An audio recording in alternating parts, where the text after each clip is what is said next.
We begin our look at sports with some motor racing. Last Sunday was the day in motorsport. F1 kickstarted the Memorial Day holiday with its action in Monte Carlo, where Daniel Ricciardo and his Red Bull team took Monaco.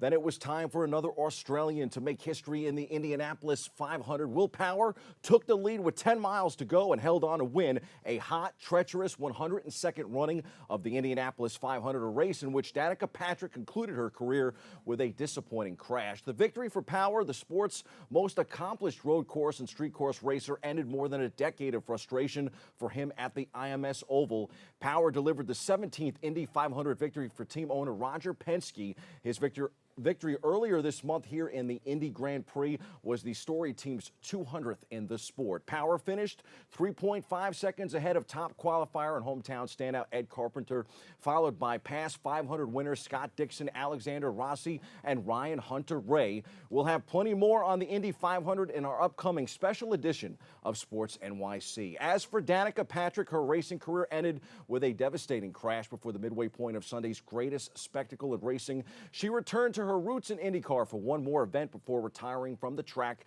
but didn't get to finish the iconic race after her car got loose and spun into the wall. It was Patrick's 8th Indy 500, and she left the Indianapolis Motor Speedway track disappointed. She said afterward that she is at peace with her decision to retire, now looking forward at expanding her personal businesses, which include a clothing line and a wine label and a health and fitness book. Plus, she'll be the first female host of the ESPYs in July. Like Power in the Indy 500, Kyle Busch was unable to contain himself. Later in the evening in the Coke 600, Busch let out an elated scream as his car entered turn 3 of the 400th and final lap of the Coca-Cola 600 at Charlotte Motor Speedway. From start to finish, Busch fashioned a dominating victory as the only active Monster Energy NASCAR Cup Series track at which he had never won a points event. That makes Busch the only driver in NASCAR history who has won at every Cup track at which he has started a race. NASCAR will be in Pocono this weekend. IndyCar moves on to Detroit for its dual race, and F1 will have the weekend off before the Canadian Grand Prix on June 10th. MotoGP will be in Italy this weekend. Perhaps former Nick J.R. Smith was in Italy last night.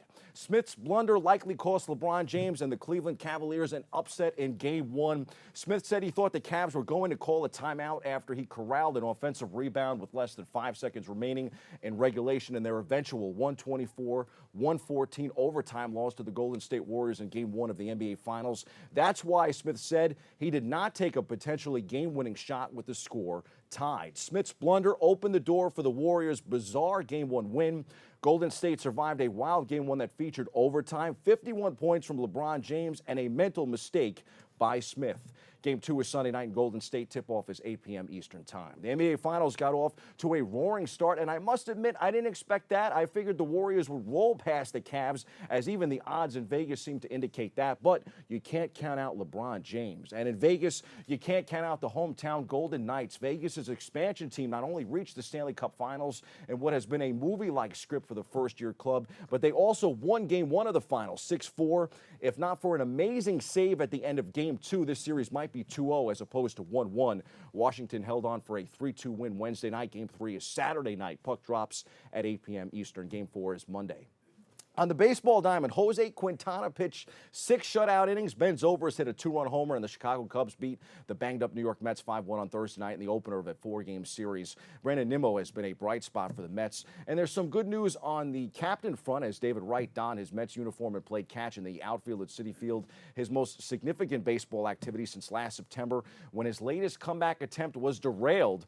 Wright, who has undergone 3 surgeries since his last appeared in a Major League game in May of 2016, said he was recently told by doctors that he's finished healing and was clear to resume workouts. Last September, Wright underwent surgery for a torn rotator cuff in his right shoulder. A month later, Wright, who is managing spinal stenosis, underwent surgery to alleviate pressure in his back. The opener of a scheduled 4-game series between the New York Yankees and the Baltimore Orioles on Thursday night was postponed by rain. The Bronx Bombers wrapped up May by taking 2 of 3 from the world champion Houston Astros. Despite falling in the opener Monday night, the Pinstripers rallied in the middle game of the series as rookie phenom Gleyber Torres delivered the game-winning hit. New York capped the series in a 5-3 victory Wednesday night behind ace Luis Severino. We go inside the locker room for more, including Tuesday night's ceremonial first pitch with Bronx native and newest New York Giant rookie running back and number 2 draft pick Saquon Barkley. There's a reason these guys are so good, and you know, I know I've had some success against them in the past, but that you know, every day is a new day, especially going up against a lineup like this. You know, you kind of you don't take anything for granted and just go out there and make your pitches. And thankfully, bullpen did a good job when I came out of the game. We locked it down, and I think that's kind of how you would script a win in the big leagues. It's an energetic place to pitch, and he had to make pitches against a really good lineup. Nice to spot him a lead and have him settle in, and you know, he pitched without his good slider or his good chase breaking ball. They did a good job of laying off pitches, but he still came up with some really big pitches and a really good outing. I mean, also, I just prepare before at bat, try to take good at bat, try to hit my best pitch, and try to help my team. He's one of the best pitchers in the game, and I think be ready for the fastball and adjust on everything else. I think that's the way he's pitched against us today with his curveball slider and trying to get us to chase, and only threw like 1 or 2 changeups in there, if I'm not mistaken. Coming here to Yankee Stadium, you know, the biggest venue in all of baseball, and you know, facing this lineup, and they've been playing well. Yeah, I mean, it's a little more intense is probably the better way to put it.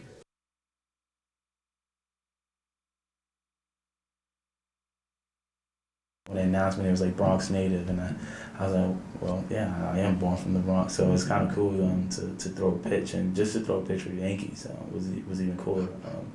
Like I said, I wasn't really huge on baseball growing up, but you know who the Yankees are. You know about the 27 World Championships, and you know how special this place is, and it's kind of like the role model and the standard in baseball in the same way I kind of view how the Giants hold themselves, and you know this place, so to be able to come here and be able to throw a pitch, I wish it went a little better, but to throw a pitch for the Yankees and be able to meet the Yankees players is an unbelievable accomplishment, something that I definitely remember for the rest of my life. So when you step out your element, that's when it gets different. I actually was a little nervous. I didn't think I was going to be nervous because I was in college. I played in front of like 110,000 like on a weekly basis. So, but when it's not football and it's baseball and you got to throw a pitch, and on my way here I was watching all the videos of the 50 Cents and all the bad ones, and I was just like, come on, like I do not want to be on ESPN, not top 10.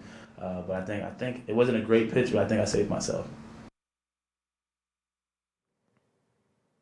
Barkley has certainly handled himself well this far. Giants fans can only hope Saquon has the impact on the Giants that Gleyber has had on the Yanks thus far. Let's hit the C-list and talk some Gleyber Torres.